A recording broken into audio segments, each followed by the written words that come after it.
Hello there, friends. Welcome back to another episode of Generation Tech. My name is Alan. One of our viewers, Justin Cameron, asks, was there ever a Star Wars equivalent to nuclear weapons? That's actually a really good question. I like talking about nuclear energy because it's one of the most potent sources of energy in the galaxy, and it's often feared and misunderstood because it's so potent, especially after the Fukushima incident and, of course, Chernobyl.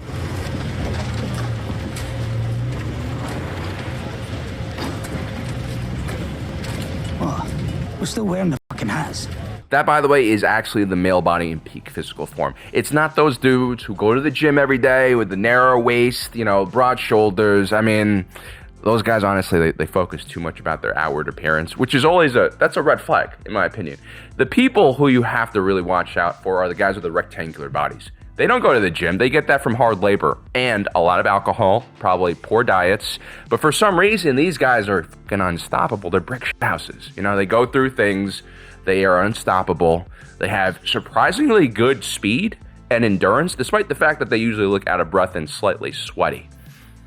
What are we talking about again? So in a galaxy where you have super weapons like Starkiller Base that can take down entire solar systems in one shot, or more supernatural weapons like the Thought Bomb that can trap people's souls inside of a horrific dark side prison. In that kind of galaxy, what role does a nuclear weapon play? Well, obviously, not a really big one. You see, nukes are kind of dirty. They're advanced technology in our own world, yes, but in the Star Wars timeline, the atomic age happens for most civilizations before they become multi-planetary civilizations. You see, the tech tree that unlocks things like advanced propulsion, hyperdrives, also unlocks better, more efficient, and cleaner weapons. So here on Earth, we have two major types of nuclear weapons: fission bombs and thermonuclear bombs. Fission is a basic nuclear reaction. It's the splitting of an atom. Let's brush up on our chemistry and physics. Molecules are a structure made up of a group of atoms that are attracted to each other thanks to chemical bonds. Now, despite the tiny size of these molecules, the chemical bonds that hold them together are incredibly strong. You actually need a good amount of energy to pull them apart. And that's exactly what nuclear fission aims to do. So in a fission reaction, you usually take a neutron and you fire it at an unstable heavy atom like uranium. When the neutron connects with the uranium atom, it splits it.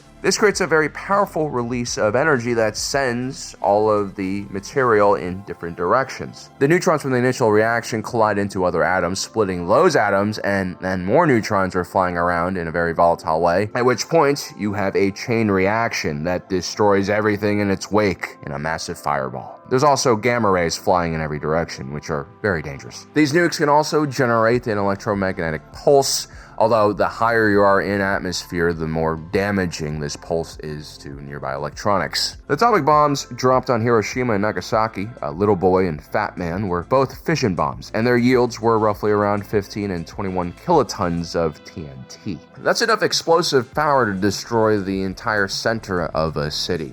But that was in 1945. What comes after that is quite terrifying. You see, there is another type of nuclear reaction that is far more potent and powerful. It's called a fusion reaction. Fusion reactions are essentially the opposite of a fission reaction. It involves two light nuclei merging together and forming a single heavier nucleus. The amount of energy released by such a reaction is many times more powerful and more stable than fission. This is actually how stars work. That's how they create all that heat and light. And what's happening in these cases is there's so much mass, there's so much gravity that these fusion reactions are sustained by just the sheer weight of everything kind of pushing in, condensing, squeezing. It's a force of nature. And actually, we've been trying to figure out how to create a stable nuclear fusion reactor here on Earth ever since we split the atom. And that's because it can provide us with almost unlimited clean energy. The problem, of course, is creating enough pressure on Earth to actually be able to contain such a reaction. Remember, these reactors are supposed to get as hot as a star, so we're going to be pushing our knowledge of physics and also our material science to the limit to achieve this. Currently, we are using electromagnetic containment fields to contain these reactions. I believe there are research companies in Europe, the United States, and China all trying to crack this technology. The joke has always been we're 50 years away from fusion reactors. We were 50 years away in 1950. In 2000, we were 50 years away, but I actually think with recent developments, we are getting close. Cross your fingers, because this will impact all of our lives in a very positive way. Technology oftentimes is seen as something that is scary, but it can also improve all of our lives. And in Star Wars, fusion reactors are basically everywhere. I mean, take a look at the Imperial-class Star Destroyer. That thing is 1.6 kilometers long, and it can fly in atmosphere thanks to the hypermatter annihilation reactor on board, which uses hypermatter to create a miniature star inside of the reactor chamber, which is what powers everything. And it's not just big ships with fusion reactors. They've miniaturized this technology and just placed them in everything, including T-65B X-Wing. Fusion reactors are also going to greatly benefit industrial manufacturing and also make computing much cheaper as well. So the only problem here on Earth, at least for now, is that we cannot sustain these type of reactions for long periods of time. However, in 1952, the United States did design a weapon known as the thermonuclear bomb. This is a very complex second-generation nuclear weapon that utilizes a fusion reaction that is measured not in kilotons, but in megatons. The biggest thermonuclear weapon detonated on Earth, I believe, was the Russian Tsar bomb, in a nuclear yield of more than 50 megatons, making it 1,000 times more powerful than the atomic bomb dropped on Hiroshima, which were, again, 15 and 21 kilotons. Actually, by today's standards, those bombs we dropped on Japan would be considered tactical nukes. Just kind of a terrifying word, right? Let's get tactical with a nuke. But anyway, just to give you guys a better understanding of how devastating these weapons actually are, I want to show you this really cool website. It's called nuclearsecrecy.com, and basically you can choose a map of any city that you know, and it'll show you how a nuclear weapon will affect that city. Funny story, when I first moved to New York City, I used this app because I was kind of paranoid that there would be like a suitcase nuke bomb detonating in Times Square, so we basically looked at places outside of the blast radius of that hypothetical situation. I'm weird like that. So in picture number 1 here, we have the Fat Man explosion, a 21 kiloton tactical nuke blowing up in Times Square. The yellow circle represents the fireball, where you have catastrophic damage, not survivable in that area. This is a space that's about 6 blocks long and 2 avenues wide. And then you have the red line here, which represents the heavy blast radius, where most buildings will be knocked down. This is a much bigger circle, closer to a mile in diameter. The green circle is where the radiation will most likely still be fatal. It's almost as wide as Manhattan, and it stretches from 33rd Street Herald Square to about Central Park. So what is that, like 30 blocks? Now, ultimately, I moved to Forest Hills because of this. It was also because we didn't have any money, but,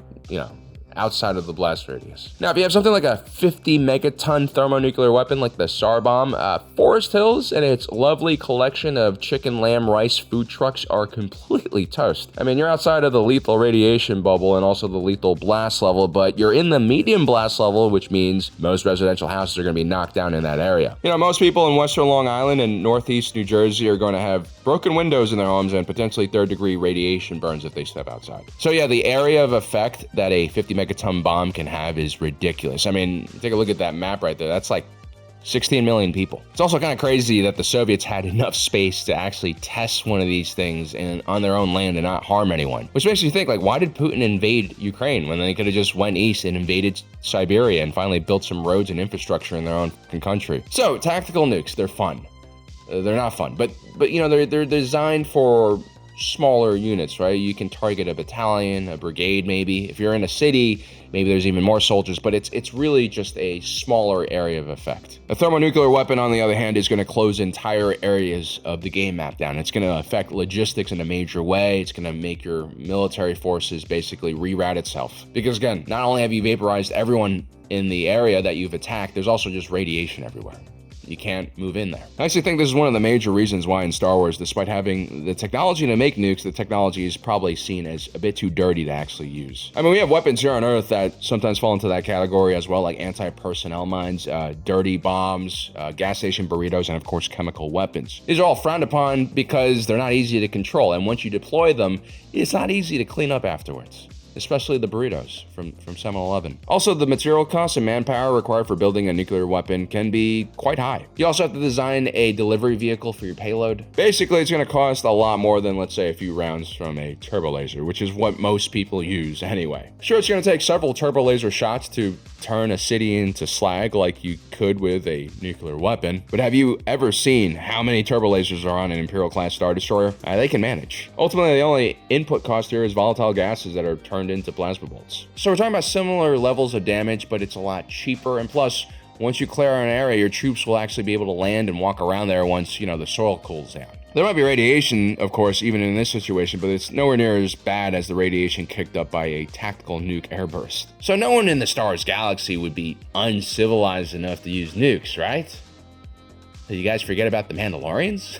You know, the slightly regressive but badass group of warriors who love nothing more than getting up close to their enemies and engaging in a good old-fashioned knife fight? Yeah, those Mandalorians. They definitely would be cool with using nukes, especially the Vizsla clan. I mean, for them, the post-explosion radiation is a big benefit. It's a great way to make sure that your enemies, once defeated, can never return to their land again. That's exactly what they did during the Mandalorian Wars. In 3963 BBY, a Neo-Crusader fleet beneath the command of Mandalore the Ultimate approached the planet of Serroco in the expansion region. A Republic battle group underneath the command of Saul Kareth was waiting for them on the planet. Republic forces had built large military camps on the surface near population centers. Kareth believed that the Mandalorians wouldn't touch the cities because they were valuable and full of loot. He was wrong. Mandalore the Ultimate saw right through it. He actually viewed this whole putting your military next to a city thing as very dishonorable. And so he called the Republic's dishonor and raised it a little bit by unleashing a giant barrage of nukes, destroyed all the major population centers on the world, and basically destroyed most of the Republic forces as well. Now, the Mandalorians would also use nukes against Rakghoul infestations in later battles, but that's not what people are going to remember. They're going to remember the destruction of Serroco.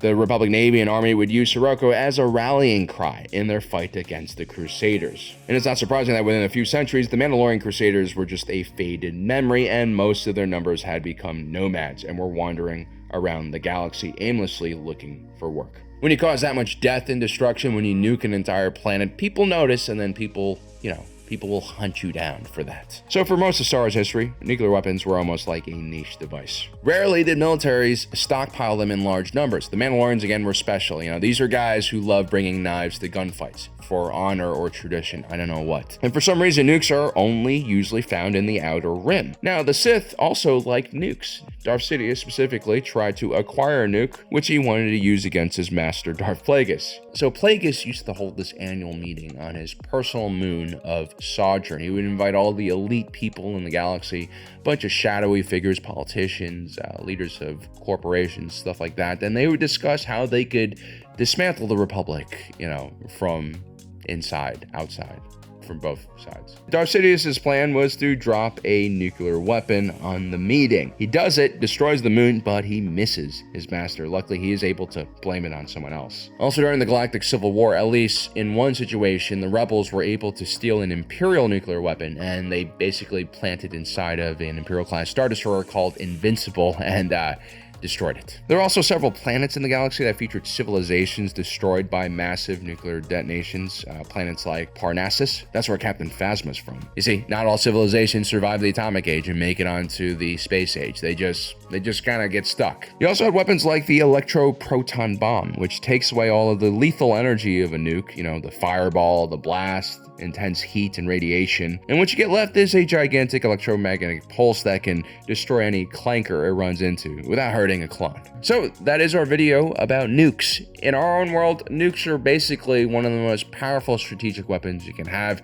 It deters conventional warfare. It allows you to threaten people, I guess. It scares people into moving their apartments to certain boroughs of the city. But yeah, nukes are a force of nature in our own world, but in the Star Wars galaxy, there are many forces of nature, like the Force itself, and all sorts of crazy super lasers and kyber crystals that can amplify energy. There's just simply too many options, and once you have options, you're probably going to see a nuke as something a bit antiquated and a bit too dirty. Well, guys, I hope you enjoyed today's video. Don't forget to subscribe and hit that notification button down below so you don't miss out on the rest of our awesome content. As usual, my name is Alan, reminding you that my allegiance is to the Republic, to democracy. I'll see you next time.